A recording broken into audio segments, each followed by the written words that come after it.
Jesus through Dan Bauman. That's some encouraging stuff. I think it was, wow.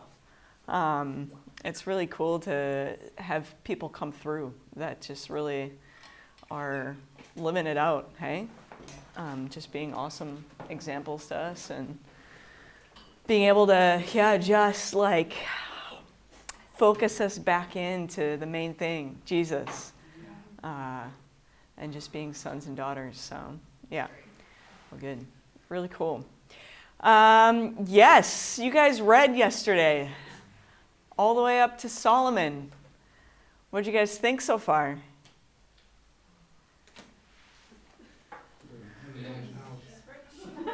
He's rich. Rolling in. Everything is gold. Solid gold. Yes. Yeah. Well, I'm excited to be with you guys again today. And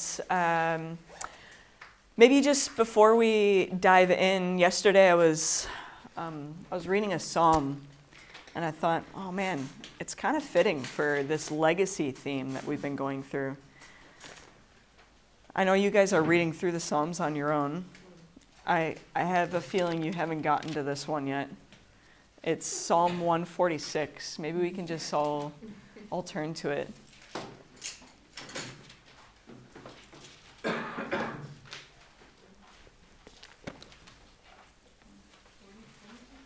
(146).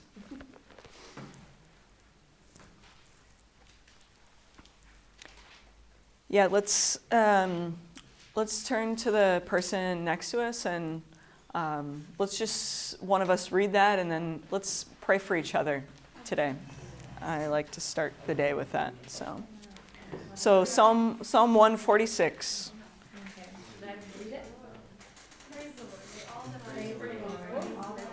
Leah, I'll jump in with you. Great. You want me to read? Go for it. Praise the Lord, let all that I am praise the Lord. I will praise the Lord as long as I live. I will sing praises to my God with my daily bread. Don't put your confidence in powerful people. There is no help for you there. When they breathe their last, they return to the earth, and all their plans die with them. But joyful are those who have the God of Israel as their help, whose hope is in the Lord their God. He made heaven and earth, the sea, and everything in them. He keeps every promises forever. He gives justice to the oppressed and food to the hungry. The Lord frees the prisoners. The Lord opens the eyes of the blind. The Lord lifts up those who are weighted down. The Lord loves the godly. The Lord protects the foreigner and lowliness. He cares for the orphans and the widows, but he frustrates the plan of the wicked. The Lord will reign forever. He will be your God, O Jerusalem, throughout all generations. Praise the Lord. I'll just pray for you real quick. Thank you, Jesus. Thank you for Leah, God. Lord, I just pray that you would just, visit her afresh today. Lord, would you, show her, God, generations, Lord. Lord, just broaden her scope, God, of what she sees, Lord. Thank you that her heart just truly wants to praise you, Lord. Make you known among the nations, God. Make you known among the generations, Lord. And so, I just, pray that you would just deepen in her. Deepen in her, God, just a greater hunger for your word, Lord, and just living, Lord, out of truth, God, out of your spirit, Lord. We just, we give you this morning, God, we just ask you to come, Holy Spirit, meet us, God, that we wouldn't just go through the motions today, Lord, of showing up, God, but we really want a fresh encounter with you, Lord. Thank you you, Jesus. Thank you, Jesus, for Krystal. Thank you so much that she's here to teach us. Jesus, I just pray that you will keep bringing your spirit in her and like keeping helping her to teach more and more because she carries so much of you inside her, Jesus. Yeah, I just pray that you will keep fulfilling her and just open the doors for her to go everywhere in Europe and everywhere in the world to just bring your fire and just bring your hunger for the Bible, Jesus. I just pray that you will equip her for today and for all this week, that she will feel your presence and that she will feel really close to you even more every day. I just pray out blessings upon her life, that she will have everything her heart desires when it's aligned to yours, Jesus. Yeah. In your name, amen. Amen. Thank you. Yoo-hoo!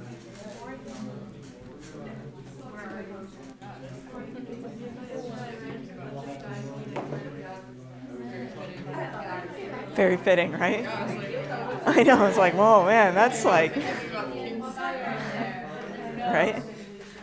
I know.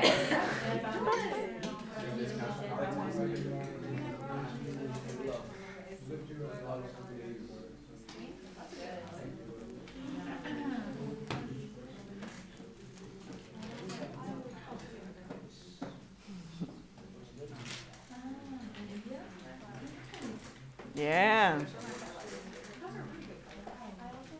Woo! Chris, you got something. I just want to share, this is very interesting. Because I was praying this morning before everybody was awake. And I shared it to the staff. We're having devotions in the morning. It's a different part of the psalm God has impressed on me. It's the same message. Huh. So he's speaking to me twice already, the same message this morning. And it's found in verse 5 and 6. But joyful are those who have the God of Israel as their helper, whose hope is in the Lord their God. He made heaven and earth, the sea, and everything. And then it's same words really that he spoke. That he is the creator of the heavens and the earth. Where does your help come from? And our help comes from the Lord. And I encourage the staff with that this morning as well. And you encourage all of us at the school this morning. And I think it's significant. God is speaking. The Holy Spirit is here. Amen. Keep in your heart today whatever God is teaching or speaking to you. And he's speaking to me. Cool. Very much. So good. Thank you for sharing, Krystal. Yeah. Yeah, no worries. Yeah, I mean, just, is there anyone else that, as they read through that, they were like, oh, wow, that's just really speaking to my heart this morning. Yeah. Just opening it up if someone's got something more they want to share.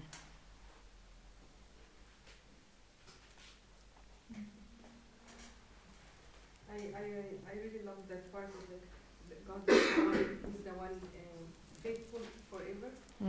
It's in verse 6, the other part. So he's the one, he's the promise keeper, and he's faithful. It's really beyond and over. So I'm really thankful for that. Yeah. To depend on his faithfulness, not on my ability or God's faithfulness. Yeah. I think we sang a song this morning all about that. Yeah. That's good. Yeah. Yes and amen. I don't know, have you guys I'm sure you have, but have you stopped to think about what's happened in the world in the last 2-3 years? Isn't it crazy what shifts have taken place in nations? I guess maybe 2.5 months ago now, I never thought that that there would be a war just 1,000 kilometers away from me in Berlin. And I know you guys have had some Ukrainians come through here. We've had a lot of Ukrainians come through our base and stay with us. And I've greeted them at the train station to try and help them get to their next place. And man, these people are completely displaced. They've completely, in just 15 minutes, had to pack their bag, jump on a train, and go to a foreign land that they don't speak the language. Oh my goodness. The couple of first conversations I had with people was just it was like they were looking at my phone trying to like put a message in, and they couldn't even type on my phone because the letters are different, right? And it was like, oh my goodness. They have just completely, like life just flipped upside down for them. Of course, COVID and the pandemic, borders closed, and the winter. The winter, yes. Yeah. Like when they are running from their homes in the winter. Oh, yeah. It's cold. It's very cold for them. The Ukrainians. Yeah. When the Ukrainians, when they left, was the winter time. Yeah, not even a good time to leave home. But yeah, with the pandemic, with COVID, like, man, that's just like 3 years. Yes. And schools changed. We've had to figure out how to adapt and transition, and church even looks different in some places, right? That's just in the last 3 years. And you guys have lived through that. It's like, whoa, that's crazy. And today, when we are going through Kings, like this is 500 years. And a lot happens, and nations were shifting. Israel and Judah looked different, and we're gonna get a little bit. I'm not gonna touch it a lot this week, but you guys will hear more about exile and what that was like, and then when they came back to the land, what was that like? It, of course, looks different than a 2020 world pandemic, but in some ways, man, we can actually really relate to the shakiness. Like, I don't know about you guys, but I felt like shaky in the last couple of years. Be like, oh my goodness, like things are changing, and I can't control them. Like, what's going on? That was normal. Now it's not normal. And and basically, that's you guys have experienced a little bit of what maybe some of the emotions of what people were experiencing in First and Second Kings, and with the exile and the coming back, and so I just want to draw your attention to the fact that okay, you weren't there during the exile, but there was maybe some similarity in the emotions that you guys have felt in the last couple of years. Disappointment. I've felt disappointed in the last couple of years. I had hopes. I was talking to Mick. I was planning to go to Australia and see my other home, and I couldn't get there. The borders were closed for the last 2 years, so we've had disappointments, and so just be thinking about that and considering that, as we're reading through and we're going through, that looks different, but some of what people were experiencing were probably some similar emotions that we've gone through. Hard to plan, and when it's okay. So yesterday we went through two different books. Well, we talked about two different books that are similar but different. Can you guys spot the 5 differences between these two pictures? Call it out. What do you guys see? They look the buildings, kites, The baby birds are different. birds. Oh, yeah, these guys. Oh, a fish, duck and the fish. Okay.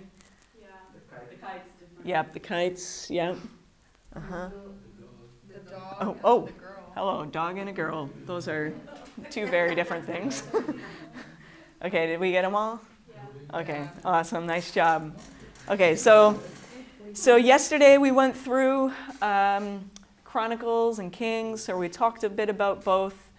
And I know you guys haven't read Chronicles, but they are different. At first glance, maybe they look similar. We're going to do a little bit of review from yesterday. And then we're going to just touch a little bit on David, not long, because you guys did that last week. Then we're going to talk about some of the different foreign powers, the different nations, and then we will get to Solomon. So how's that sound? Great, good, okay. Awesome. So some of the differences. I should have. Hang on. What do you guys remember? I just flashed the answers up on the screen for you guys. What can you? Just tell me what you remember. Kings is more about prophets, and Yeah. Chronicles is more about priests. Yeah, nice, great, cool. Yes. What else do you guys remember? It's a different audience because Kings is written to the people in the exile, Uh-huh. while Chronicles is written to the people in the post-exile. Yes. Yep. Like returning to the land. Yep. Great. Because of that, the books are written differently. Like in Kings, it's still very dark and everything, Mhm. but in Chronicles, you do have like lighter Yeah. view of things. Great. Cool. Yeah, and again, if this doesn't make sense to you totally yet, like the whole exile thing, it's okay. We'll get there. Maybe it's starting to make more sense, but we'll get there. So, okay, yeah. What else do you guys remember? One of them, Kings was based more on politics, or was Yes. Mhm. Kings was based Yeah. more on politics. Yeah. But, Yeah, cool. The Book of Chronicles mostly talk about Judah. Yeah, Judah. So David's line. Yep, that's great. The kings are they're like the same kings but portrayed differently. So in Kings you read like all their mistakes and what they've done wrong. Yeah. While in Chronicles you see like their good side. Yeah, that's good. Does anyone remember or have thoughts on why the author maybe of Chronicles and Kings were trying to focus on those 2 different things? So, I think for Kings, because like they were in exile, so they had to remember why they are here, and just like that did not happen by like magic. I don't know how Yeah. to say that. Yeah. And for like Chronicles, it's more like the opposite way, just being like, remember that you have to be faithful to the Lord. Yeah. Just it's more in a positive way. It's not like you bring like guilt, but more to be like, yeah, do like that and you will. Yeah. Wow. Yeah, nice. Man, why am I you guys should teach like the next school, I think. Awesome. Yeah. Okay. Anything else? Maybe just like impressions or thoughts from yesterday. If you're not remembering the King's Chronicles thing, like, anything else you want to throw out there that we just don't want to miss from yesterday? What kind of legacy do you want to live? Yeah. What kind of legacy? Cool. Chronicles talks about the temple, and it only deals with the kings of Judah because of the temple. Yes, because of the temple. Yeah, the temple was very important in Chronicles. Yep. Okay. That God said before him, I don't know if he said before him, prophets and dreamers and kings to really get their attention. I Yeah. like them a lot. Yeah, right, man. Oh, I'm like, that's so the heart of God. Like, yeah, just wanting to get their attention. Please come back. Yeah, good. Reading Kings and knowing that they're gonna end up in exile, I'm like, so it's not even like they could be angry at God because God gives them such clear warning where it says, if you do this, this is gonna happen, and Yeah. like they still do it, and then they're like, why are we here? But Yeah. it's like God made it so clear to them. Uh-huh. Yeah, good thoughts. Anna, do you have something? What stuck out from you yesterday? Yeah, I just had heard that Kings and Chronicles were like reading the same book twice, so I really was going into it thinking that, but just like the comparisons that you made and just how different they are, and like what you said about like when you're in a situation, how would you explain it, and then like afterwards, how would you explain that same situation? I feel like was a really great way to like think about it. Good. Yeah, awesome. Sweet. Sam, do you have anything you want to add in, or? I like what Beck said about the 40 prophets. We kind of talked about that yesterday. Okay.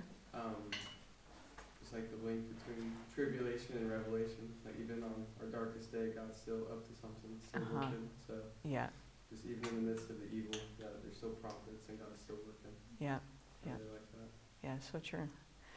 Yeah, it's cool. Man, some of those prophets don't even have a name. I think it's awesome, actually, that they don't even have a name. It's like, like God just gets the credit.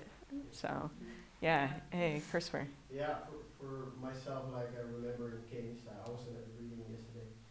But, we started from last week's teaching, the decline of Israel from Judges, and into the monarchy, into the kingdom, and divided kingdom, and now into exile. It's many years of God's patience towards his people. And I'm just looking at his character. He's not immediately punishing them, but he's so gracious to them and sending these many prophets to bring them back to the covenant. And eventually the patience ran out, and they suffer the consequences. Yeah. But there's still hope again in Chronicles. Yeah. To go back. Yeah. It's good. Yeah. Woo. We've got a good God. He's pretty awesome. Guys, if you don't fall more in love with God doing this school, talk to Chris about that. Okay, so which book is this?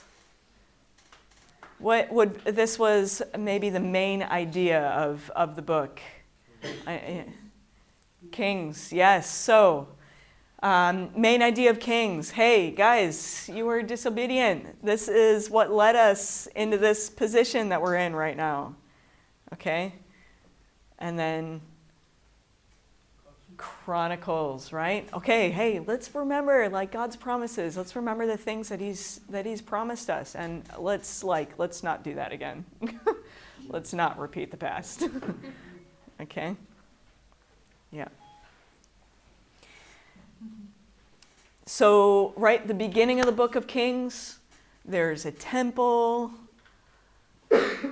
At the end of the book of Kings, there's no temple, destroyed, set on fire by the Babylonians, which we will learn more about today.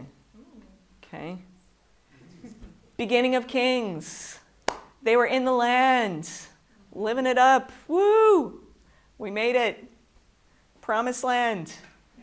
End of the book of Kings. No more land. They're not in the land anymore.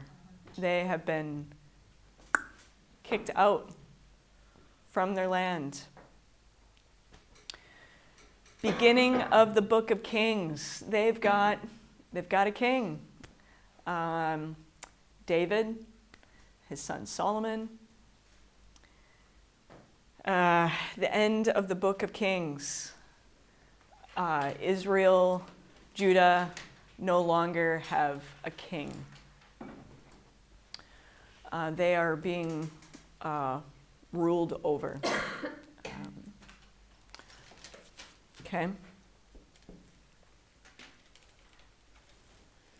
So, yeah, we start with this united kingdom, this all the tribes working together under one government, and we will talk more about this, but soon after Solomon, so you haven't read it yet, but in the next chapter or two, you will discover that Israel divides. So they're a divided kingdom. Now, of course, this is the question that the readers of Kings are asking, right? Okay, so they've just been kicked out of their lands, and they're in a different place, and they're saying, how did we end up here?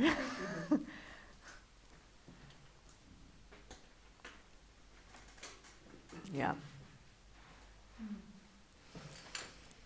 Let's look at David, just very briefly. Let's look at David's legacy. We'll look at 1 Chronicles.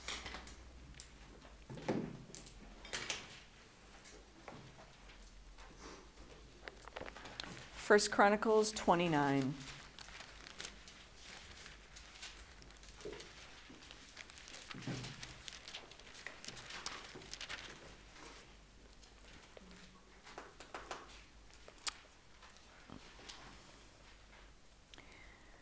All right. Is there someone that would want to read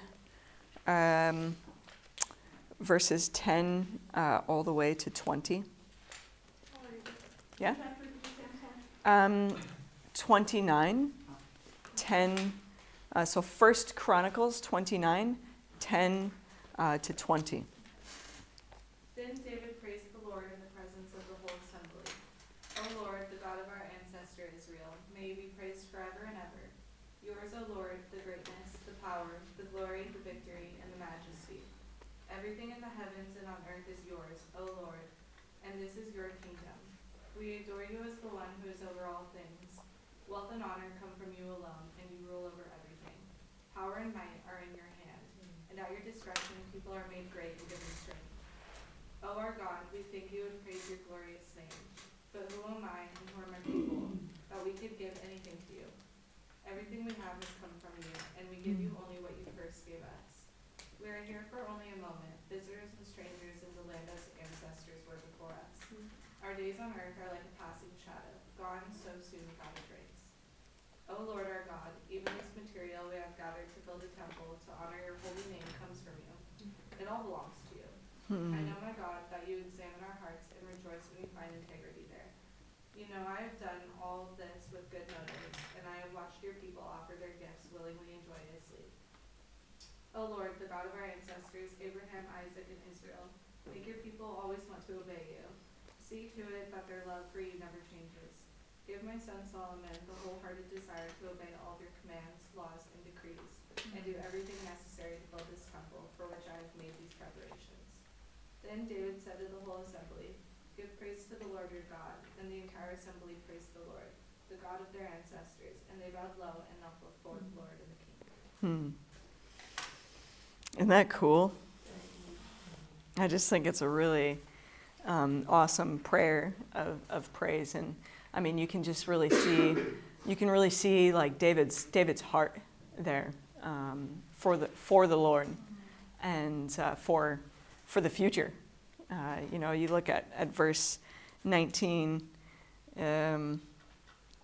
where he says, give my son Solomon the wholehearted desire to obey your commands,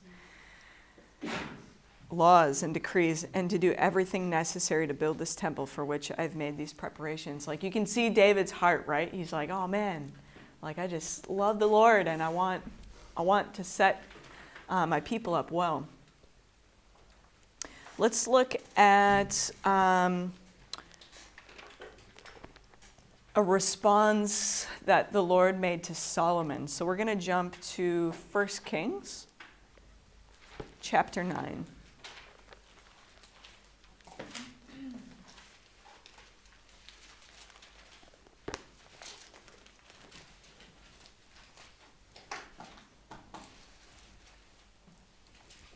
First Kings chapter 9, verses 4 to 9.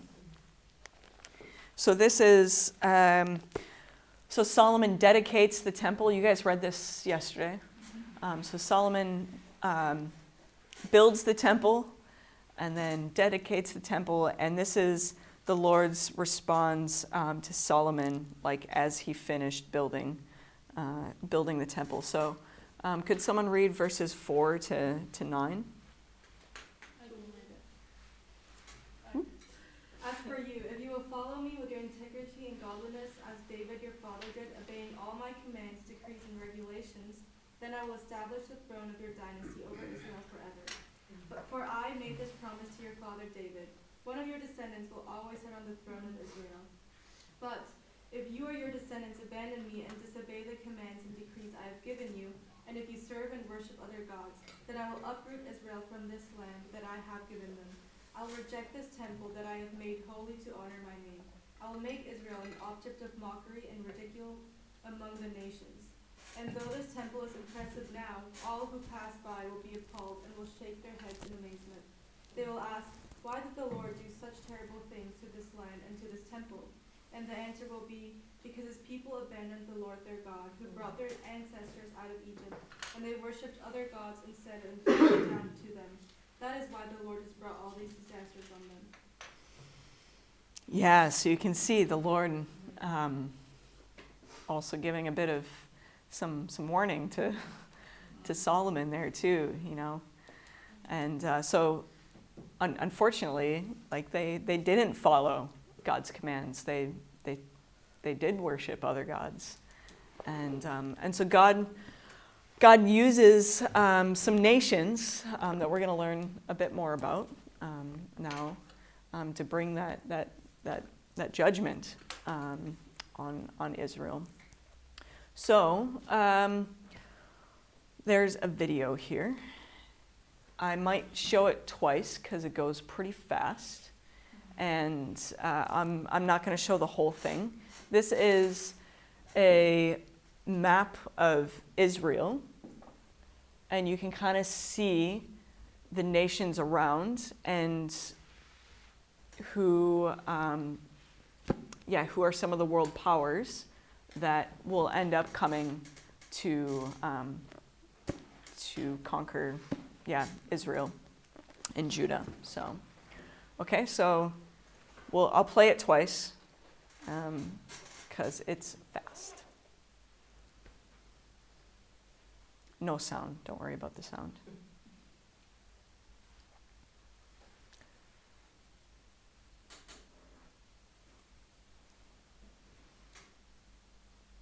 Okay, so there's like when David and Solomon.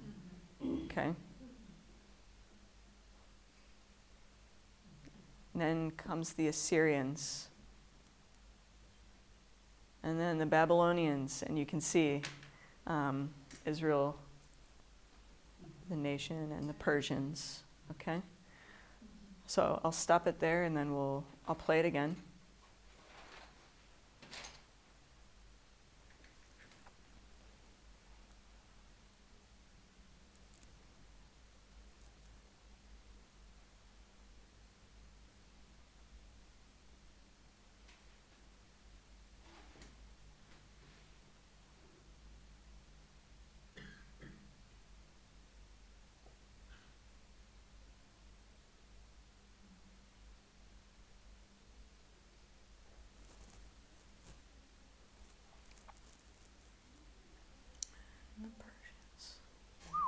They just kept getting bigger and bigger.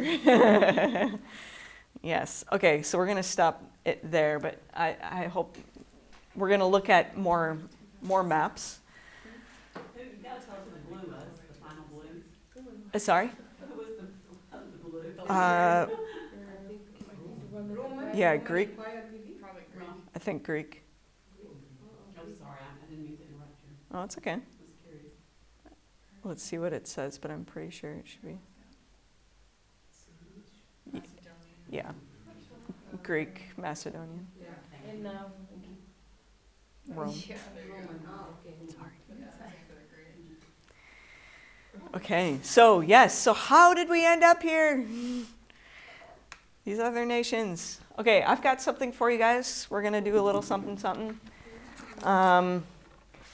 So, if you can, grab one of these, grab some of those, grab some of these, grab some of those. I think we might just have for the students. I'm not sure totally.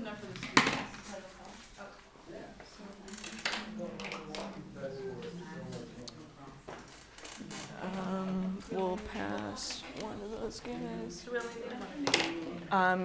Here.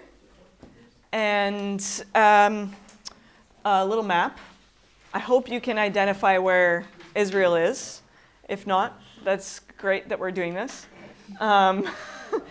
And feel free to go on your phone to look up where these places were, and just place them on the map. What you're going to see is that there's you're going to look up a map, and like Babylon and Persia, for instance, the Assyrians, are going to be in a similar location on your map, but they're at different times, right? So that's why we aren't going to write on the map some of. If you would like to write on the map, you can, but some of them won't make sense to write on the map because it's going to change. Okay, so take a moment to cut those out, to just place them on the map where they are, and then we will go from there. So you've got 10 minutes to do. I did not make an example map. Maybe that's something I'll do next time. Okay, so we're going to look actually at the nations. And so I'm hoping that the map kind of helps you be able to visualize a little bit more of who some of these nations were. But again, we're kind of talking about how did they end up in exile? Who were some of these nations that are talked about in the book of Kings, in 2 Chronicles, and for the next couple weeks, when you guys go through the prophets, a lot of the nations that you guys have on your maps are mentioned. And so it's really helpful to know a little bit. I will not be talking about all of those nations, but I want to highlight a few that are, I would say, quite instrumental to Israel and Judah going into exile. Okay. The first one I want to mention is Syria. So I think in our Bibles, in the NLT, it says Aram, or Arameans. Arameans. So it's basically the same. So when you see Aram, it's talking about Syria. When you see Syria, it's talking about Aram. Okay, and this was in the north of Israel. And they were enemies. Okay, they were not good. They were not good buddies.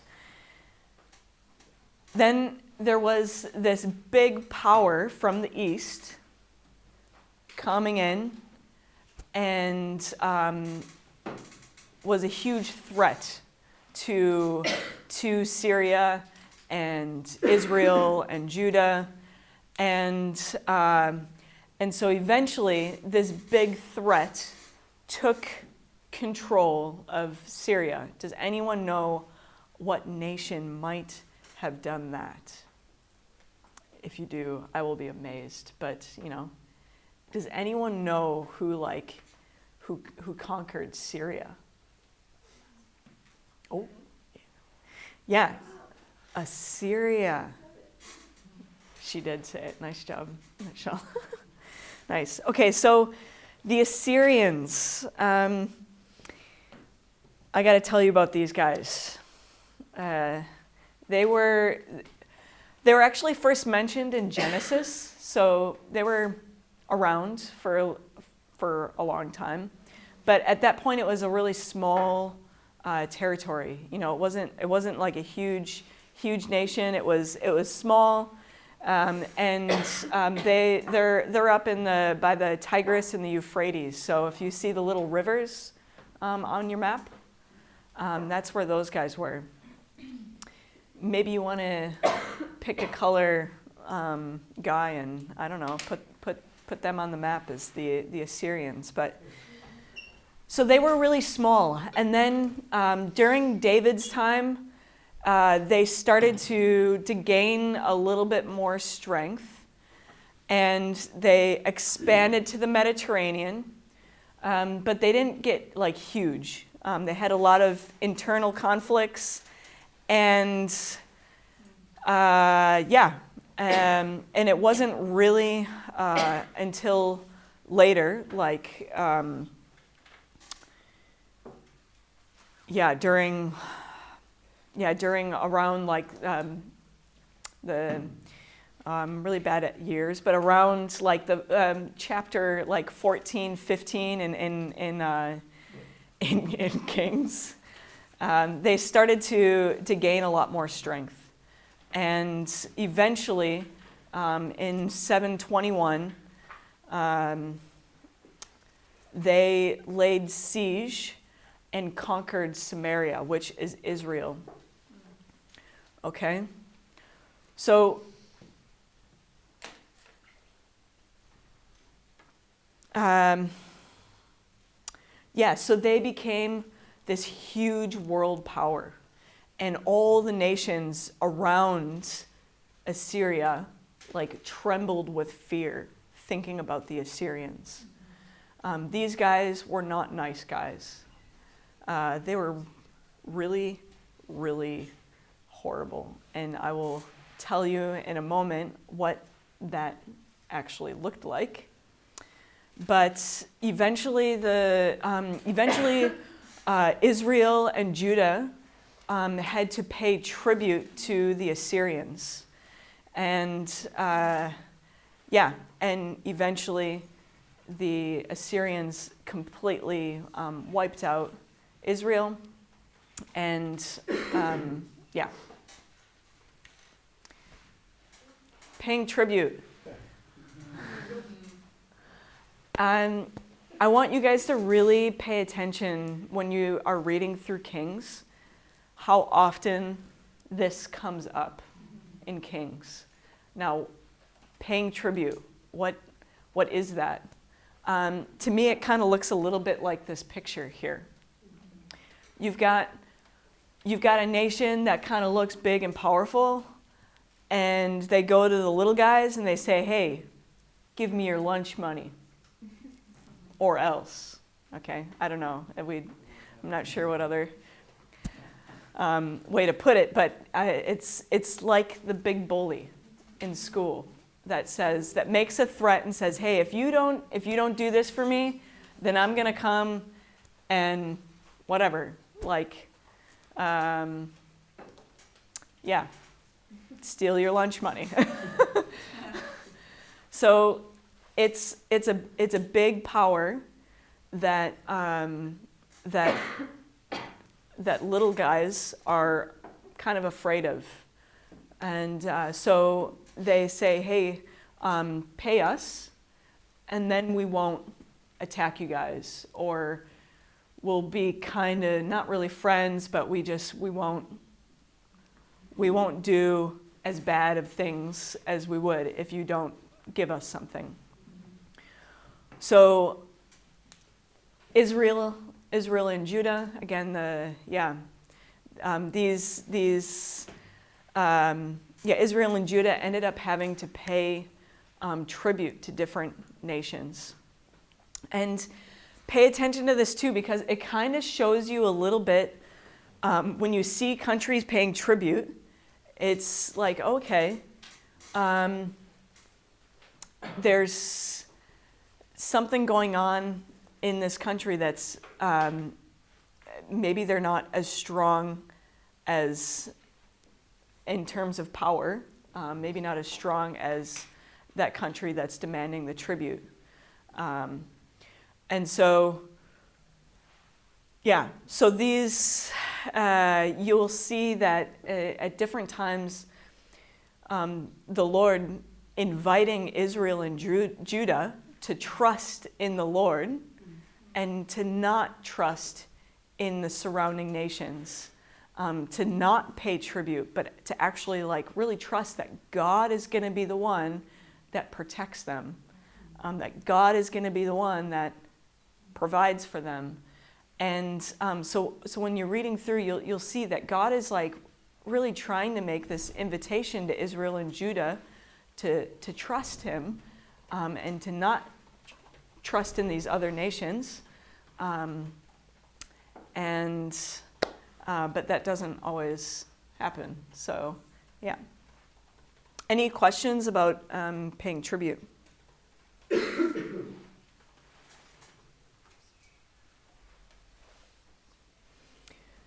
This is a bit of archaeology. So this is the Black Obelisk. And this is from Shalmaneser III. He was an Assyrian king. And you can see that on this, so there's, of course, these different panels on like each side has something written on. And on one of the panels, it talks about the house of Omri, which is Israel. And it's talking about Israel making a tribute to Assyria. So King Jehu, who you will read about in Kings, this is, and you're going to read about Omri. So these guys are written about in Kings. They were kings of Israel. And on this obelisk, it's written that Israel was giving tribute to Assyria. So it is pretty cool. And there's a number of different artifacts and things that talk about that. But, okay.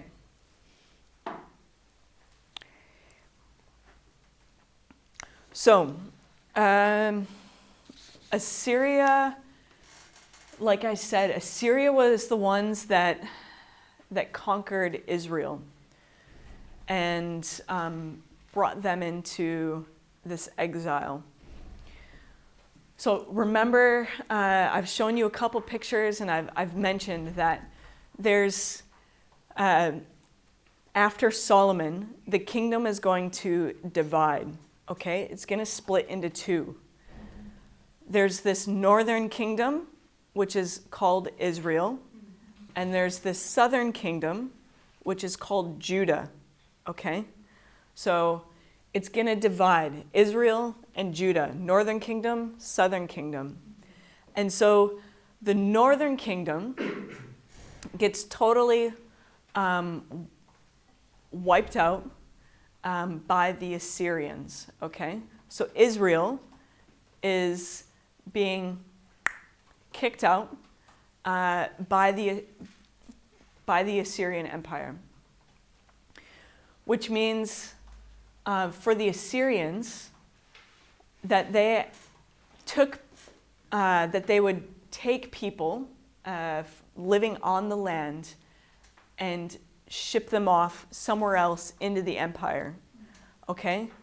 So when Assyria conquered Israel, they didn't just like move into the land and let people just kind of live life, but now they're Assyrians and not Israelites. No, they took the Israelites off of the land and they scattered them. So the Assyrian strategy, right? Because if you were a nation that just like conquered another nation, what would be maybe one of the things that you would try to avoid the most? If you came in and you conquered someone, what would you be most afraid of happening in that place that you conquered? That they will take the power back. That they will take the power back. Yes, right? So I mean, no one likes it when they get conquered, right? Yeah. No one likes it when someone comes and like, puts their thumb down on you. So it's like, okay, so the Assyrian strategy for the nations that they conquered to not rebel or try to regain power was to scatter them. So to not let them keep their language, to not let them keep their culture, their religion. Basically, their strategy was scatter them and make them Assyrians. Okay? So this is huge. So think about it. Israel, like the people that you've been like, journeying with the last 3 weeks, gets conquered by Assyria and they're just scattered. Okay?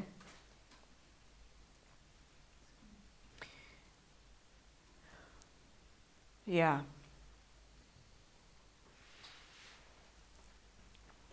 Let's watch a video, and it's going to talk more about Assyria, and you're gonna see lots of different artifacts and like images that are cruel, because we will then talk about the Assyrians' warfare. The nation of Assyria grew to be the destructive force used by God to tear down the northern kingdom of Israel. Rising from the common history of times of strength and weaknesses, a usurper to the throne of Assyria managed to restart a legacy of ruthlessness and strength in battle. The usurper's name was Pul. But when making his move for the throne, he changed it to a royal name, Tiglath-Pileser III. Tiglath-Pileser first secured his own land, Assyria, and then he subdued and befriended the southern kingdom of Babylon. With this new security and support, Tiglath-Pileser pushed the boundaries of Assyria. He is paid off by King Menahem of Israel and King Ahaz of Judah, but he eventually takes much of their land also. The next king of Assyria, Shalmaneser V, does not live up to his father's fame. His most notable dealings are a 5-year besieging of Tyre and his famous siege of Samaria because of the rebellion of King Hoshea, recorded in 2 Kings 17. It appears as if Shalmaneser V does not get a chance to complete his sieges. He dies suddenly, probably murdered by his successor and younger brother, Sargon II. Sargon II not only regains the respect of his people, but he finishes the sieges of Shalmaneser and destroys Samaria, deporting the residents of northern Israel. Sargon II survives in history as the king that extended the reach of Assyria in all directions, from the island of Cyprus to Ethiopia, from Babylon to the northern mountains. Sargon dominated and killed many, but even he could not escape death. He left his kingdom to a vengeful son, King Sennacherib.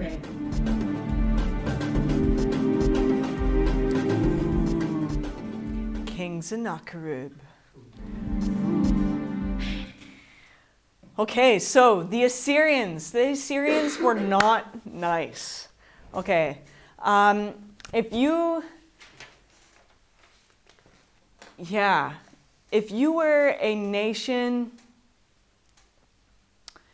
and if you were a nation and you were wanting to invade another person's space and to conquer, what do you think would be a strategy of doing that well? Or to make it easier for yourself to come in and to destroy? Catapults.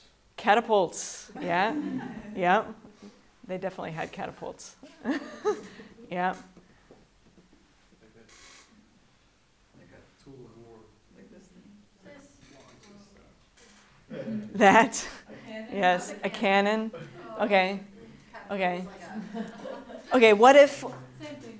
so, like, would you just like, I don't know, if you knew that say you knew a country had catapults and cannons, like, I don't know, and you were the neighboring country, like, how would that make you feel? Scared? Go underground. Scared? Go, Aaron would go straight underground, is that? Yeah. Yeah. Yeah, you would be like terrified if you knew that the country next to you like had stuff, right? Yeah. And were like making threats and all of that. So one of the biggest ways that the Assyrians went about their business to gain power and to stop people from rebelling or revolting was just to cause everyone to just fear them.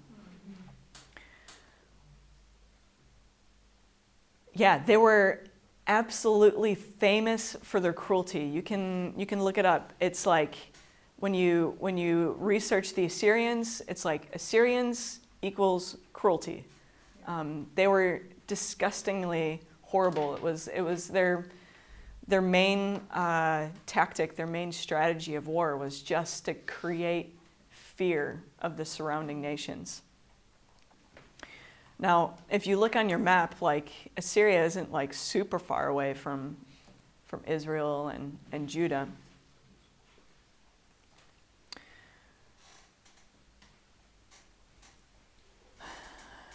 I was even thinking, we'll get there. I think I'll try to paint the picture a little bit more. The Assyrians. We can read this quote.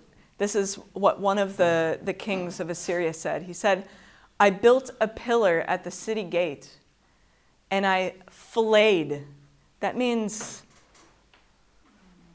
removed the skin, like, right? I built a pillar at the city gate, and I filleted all the chief men who had revolted, and I covered the pillars with their skins. Some I walled up into the pillar. Some I impaled upon the pillar on stakes. So, literally what they did, it's disgusting, but they would not just put strap people on a pole, but they would put their Ow. Oh dear.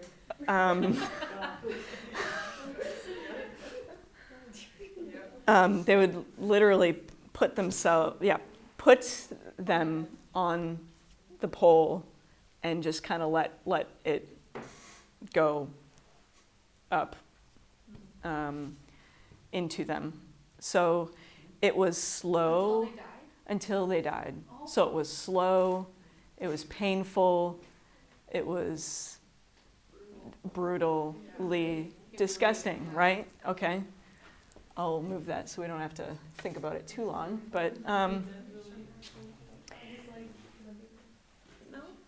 so this is what Assyria did. They would come into a place.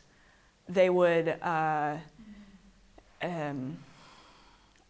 do these cruel acts in front of the city.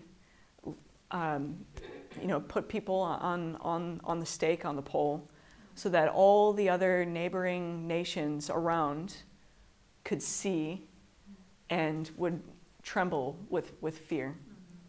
Okay? And this was how they tried to create fear in the surrounding nations, and also create fear for anyone who rebelled or would revolt or not pay their tribute.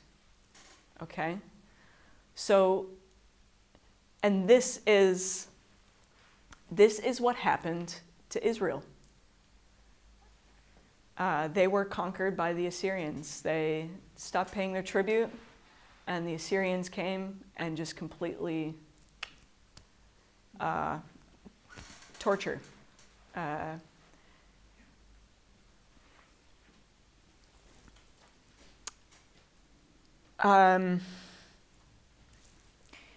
again, you're gonna see God like really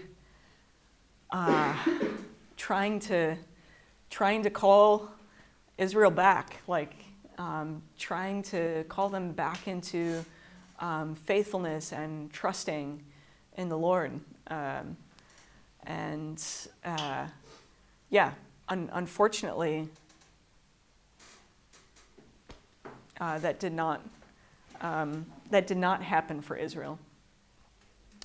And they went way too far away from the Lord. It's interesting because I was thinking about just the whole like war tactics, and of course we're talking about a physical war here, that the Assyrians were really, trying to create this fear. But I also think that there was a spiritual war going on too.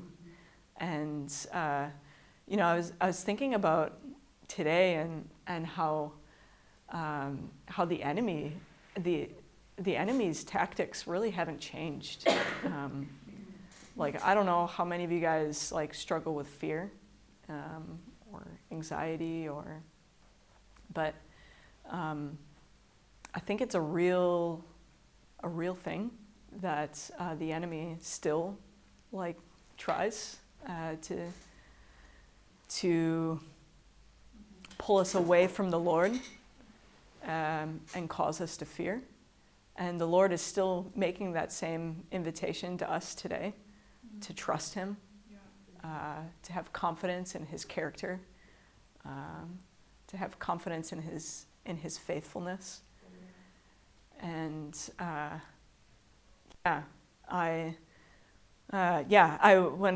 when I was preparing this for you guys, I actually the Lord just brought that to my heart. And so I don't know if there is people in this room that just really struggle with fear, and I think it's something that's a real emotion that comes up. You don't need to feel guilty or shameful about having that real emotion come up, but I just feel like the Lord is making that same invitation that He was making to Israel and Judah to just trust Him, to get to know His character, to remain faithful to Him in His ways, and that we can really trust Him. So you guys are in a good place, because getting to know His Word for me, like, has just, oh my goodness. You know, before DBS, I had all these personal stories of like God's faithfulness in my life, or with my family. I can think about my grandma and my dad, and I'm like, whoa, okay, like God was so faithful, like in those moments, you know, and in my life, like that experience, like God was so faithful. But man, when I went through the Bible and I got to know God's story and see his character like through the whole story, it was like my trust levels in the Lord just went so much deeper, because it was like, whoa, like God hasn't just been faithful like in my 30 years of life, or you know, in just like in my grandma's life or whatever, but whoa, God's like he's been so faithful like throughout the generations, like, and I felt like I could take take God's story and just be like, whoa, like I don't just have these 30 years to just say, yeah, God's faithful, I've seen this in my life, but it's like, no, like, oh my goodness, like look at this whole story, like he's so faithful. And so I don't know if that speaks to some of you guys, but just this whole thing of fear. God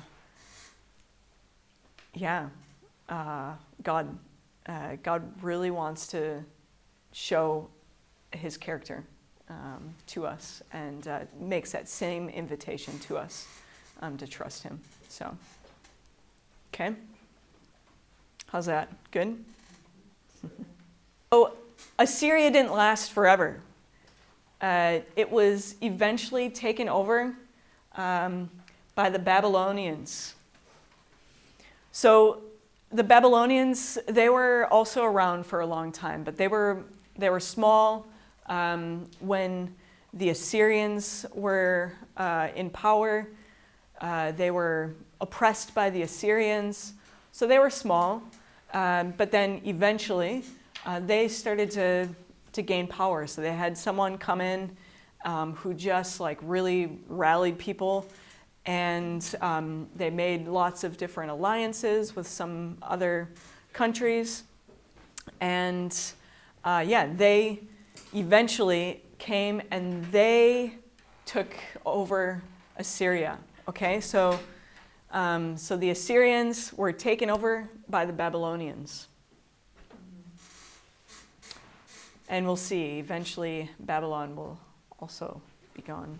But so the Babylonians had a different way of, after conquering a country, what would they do with the people?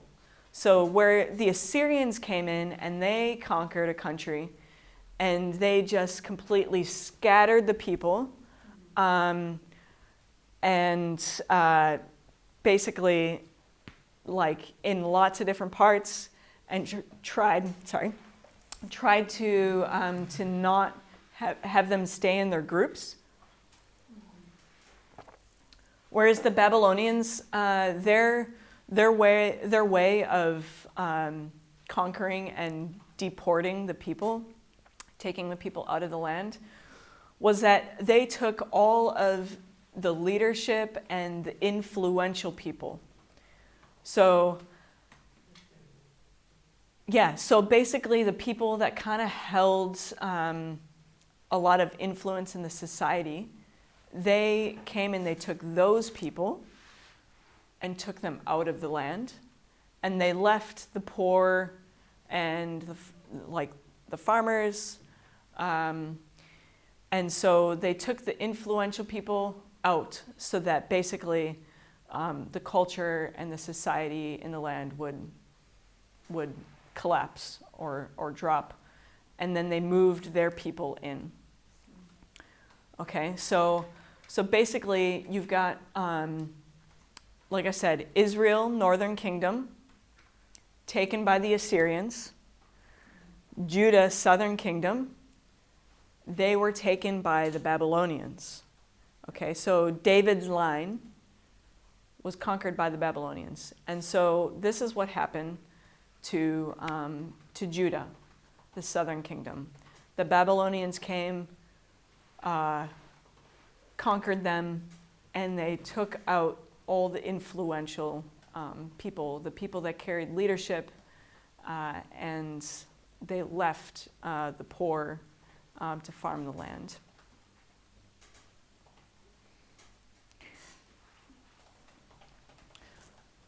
So again, this is important because it's the people we're journeying with, right? This is what they were experiencing. They were experiencing the threat of these like big powers, and eventually Israel and Judah both experienced their nation being conquered, and their cousins and their aunts and their uncles being deported, taken out from the land. So, yeah, Judah was exiled.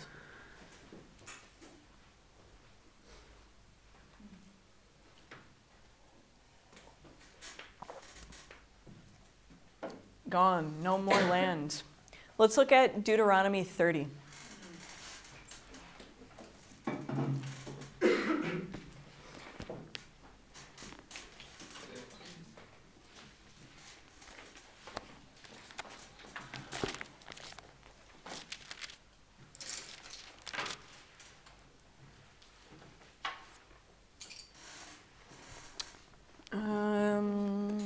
Does someone want to?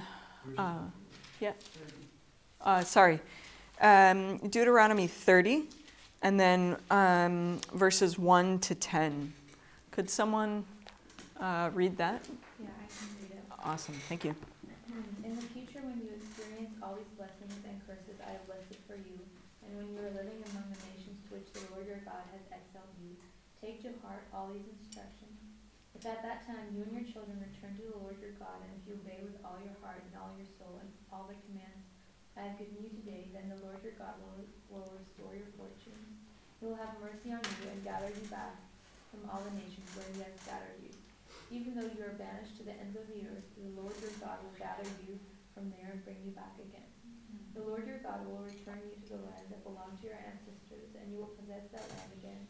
Then he will make you even more prosperous and numerous than your ancestors. The Lord your God will change your heart and the hearts of all your descendants, so that you will love him with all your heart and soul, and so you may live. The Lord your God will inflict all these curses on your enemies and on those who hate and persecute you. Then you will again obey the Lord and keep all his commands that I am giving you today. The Lord your God will then make you successful in everything you do. He will give you many children and numerous livestock, and you will cause your fields to produce abundant harvests, for the Lord will again delight in being good to you, as he was to your ancestors. The Lord your God will delight in you if you obey his voice and keep the commands and decrees written in this book of instructions, and if you turn to the Lord your God with all your heart and soul. Yes. So isn't that a great thing to remember, that the Lord really wants to restore his people? So, so Judah was exiled, kicked out from their land. And while they were in exile, so while they were kicked out from the land, many of them brought to Babylon. Another world power came, Persia. Persia conquered Babylon. Okay, so first the Assyrians, then the Babylonians, then the Persians. Okay, so Persia came and conquered Babylon. And they basically just like moved into Babylon. So the book of Daniel, you guys will get there. Daniel, in the beginning of Daniel, he was exiled from Judah, brought to Babylon, and while he was there, Babylon became Persia. Okay? So maybe that helps a little bit on the timeline. But I want to just show you this cylinder. It looks huge, but I've seen it. It's in the London Museum. It's like this big. It's really small. But this is written, it's almost word for word with 2 Chronicles 36. And it basically is allowing Judah to go back to their land, back to Judah. So the Persian king, basically Cyrus is his name. You guys will read about him. He sent this out as a notice that, hey, you guys are allowed to go back and rebuild. And so that's where the book of Nehemiah comes in and all that fun stuff. So, so basically what they would do, they would like roll, they'd put ink on this, and then they would roll this out onto some like papyrus scroll stuff, and that would be the message. So it's kind of almost like an old like printer in a sense. Yeah, you just roll it out. I mean, that's writing, so it's like you just roll out the message and then you can duplicate it, right? So you can just like get another piece of papyrus and roll it out, and another piece and roll it out, and yeah. So it's like their the way that they used to print. So okay, stand up just and do a quick stretch. We don't have much.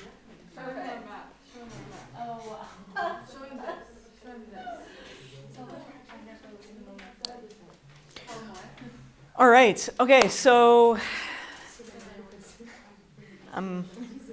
let's look at David's last words. I know Solomon's up here, but what is David saying? Let's look at 1 Kings 2, 1 to 9.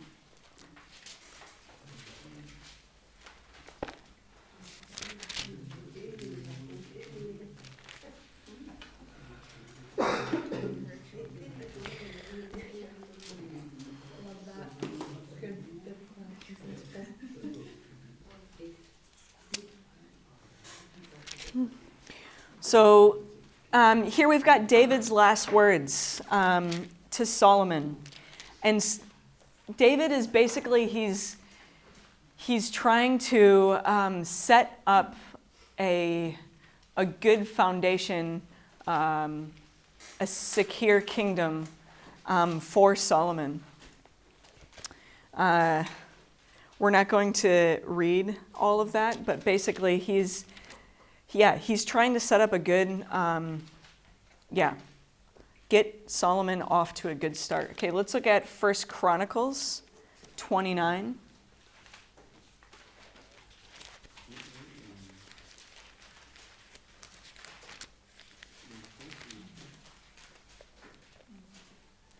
And we read it just a little bit before, right?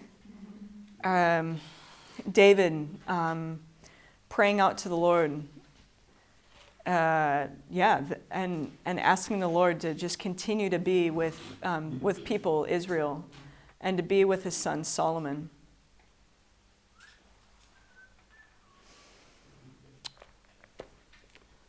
You know, we kind of have this theme of legacy going, and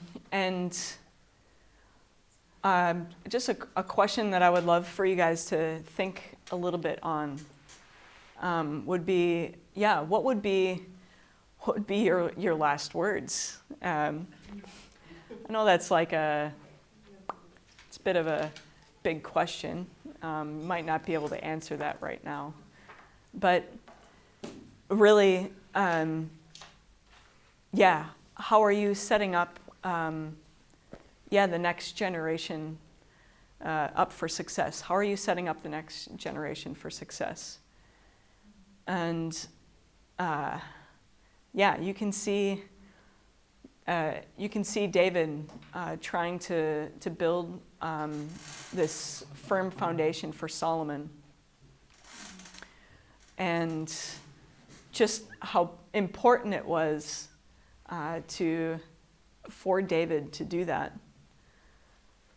You know, I was a youth leader in Australia. That was my main ministry there. And this one time I had a young person come up to me and they were like, "Hey, Krystal, you know, we were talking about family and their relationship with their parents, and one of them said to me, they were like, man, in my house we don't have any rules. I can just kind of do whatever I want." And I was thinking in my head, like, whoa, man, that's like every young person's dream, like no rules in the house. I'm like, man. And so I was like, oh, that's cool. Like, I don't know, what do you think about that? And they're like, man, I actually wish I had rules. Like, they're like, I actually wish that my parents would like tell me what's right or wrong, you know? They said at least it would show me that my parents like care about me. And I was like floored. My mouth just went like, what? Did I really just hear like a young person say that? They want rules? But yeah, there's a little part, you guys read it yesterday, but you might not remember, where it said that, David didn't discipline some of his sons. And, you know, we don't know all the details of how the relationships all were together, but you can see last week that, that some of David's sons rebelled. In the beginning of Kings, you see it again, like another son rebels. And for me, it kind of relates a little bit with this like next generation. Are we just gonna like let like whatever fly? Or are we gonna be people that actually have a truth and help a young generation like identify the truth and live by it? I think that sometimes we're just a little bit too like relaxed and stuff that it might not set our generation up for success. So don't know if you caught that when you read the first chapter or two of Kings, but that was something that was sticking out to me. Anyone have thoughts on anything that I shared so far?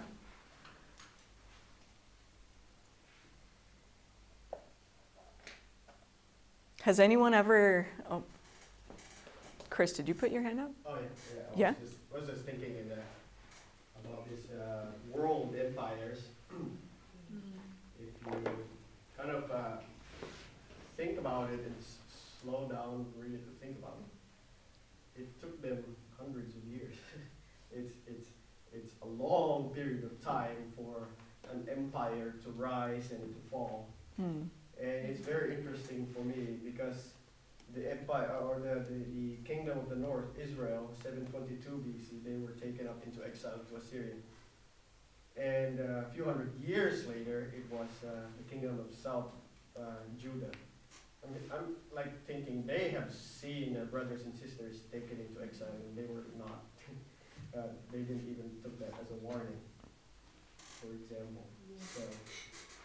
So when Babylon came to the south, it was 586 BC, so that's about close to 200 years of warning towards the people. But it seems that they didn't really took that as a warning and still allowed themselves to be taken into Babylon. Yeah, it's very interesting. I'm kind of repeating myself with the theme of God's mercy for his people. It takes a lot of years for him to bring judgment, actually. Yeah. And It's good. sending all these prophets. Hey, return to the covenant, but they seem to not listen. Yeah. Only a few good kings, the rest are terrible. Yeah.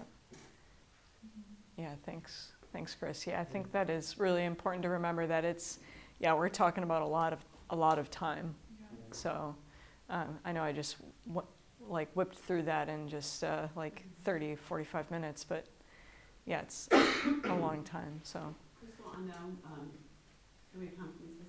Yeah. Just bringing that forward to our day and time, and I think Europe is ahead of the United States in this, I don't know if I would say not like an economic fall, but a spiritual distancing of itself from the Lord. But I'm, in my 40 years of doing ministry in the United States, I'm just seeing that happening so prevalently. It's like the spiritual decline it's like it's just all of a sudden rapidly moving forward. It was a slow, like Krystal was saying, it takes a long time, but I'm in the Bible Belt down in Dallas, and there's still a remnant that I feel that a lot of, and I know there's everywhere, but it's sad to watch. Yeah. Yeah. Yeah, it's hard. Yeah. Yeah. In the beginning of the lecture today, there's a slide about in the beginning was a temple, but in the end there is no temple. In the beginning was king. In the end there is no king. I will say very similar to what Christopher said. Sometimes we think God will use like Israelite. They had a temple and the priest. Maybe God will use this style. Maybe he will change his mind or his character. God will never change his mind and his character, and he is yesterday and today and forever. He not like us. Sometimes we use it to live in specific atmosphere. Maybe we have tolerant with some issues, and by times we used to do that without any problem. But no, God will remain as a same. Yeah. Amen. Yeah, it's a good thing we can hold on to. Yeah, that he doesn't change. Yeah. Yeah. Okay, any other? Yeah. I have a question. Just like you just talked about like the brutal, like how they war against each other. Was that like significant, or did the Israelites also do that when they conquered? Were they that brutal to others? Like, was the war like that all the time, or was it like, whoa, we're really being like, or did they do it the same? Does that make sense? Yeah, it's a good question. I don't know if I can give a confident answer on that. I just know that if you look up like the history of some of these nations, that Assyria definitely sticks out in history as being a very cruel people. So I can't say with confidence Israel and Judah never did that. I don't know. I'm not sure. I don't know if anyone else has answers to that. I think no, because in the Pentateuch, in the books of Moses, there is law about if person he saw foreign woman and he won't marry her, he will give time to weep about his her family. There is kind of law, and only this is what I know from the Old Testament. Only God asked his people to whip out only specific nations, like Amalekites and specific nation for a specific reason. But the war, when Israel war, it was kind of God used them to apply his judgment about a specific nation, and that's it. The war is not essential in the Bible, or in the it's temporary and for a specific purpose. With mercy. I mean, if you look at the map, Israel's like tiny, especially if you like compare it to like Assyria and Babylon. It's it's a real small, really, really small place. It's interesting, like that God not sometimes went alone, like and defend like the Israelites. Like how did he do it? Yeah, I don't know. It's just Yeah. I think in a sense war is brutal because they kill people. Yeah. Even it's very specific command to kill babies as well. So that's really brutal. Yeah. But in a sense, why Assyria stands out because they are really, they really are terrible to the human being. They same as the Romans, but the way they treated the human body is mutilating people. And they take pride on that, and they put that in their obelisks. Yeah. You see that in the museums, that how they mutilate people, and that's how they do it. That's how their tactics of war. And, for me, in general, war is very brutal, but the Assyrians take it to another level. Like when they deported the kingdom of the north, they put like hooks in their noses or in their mouth. Chained them together and took them to different locations. They're like fishes, right? In their mouth. So Israel didn't do that. They kind of their I don't know if you call it mercy, but they obeyed the commands of the Lord. And what essence it. But to me, in general, war is brutal because you're killing people. Yeah. It's taking it to another level. It's extreme. Yeah. Okay. Yeah, not a light subject. Not a light subject. So. If you go to the Roman Empire, they're also really brutal. With all these crucifixion and all that. Yeah. Yeah. I think I actually need to stop there because we have 5 minutes, but the next thing that I would be going into is maybe better for tomorrow. So we'll stop a couple minutes early.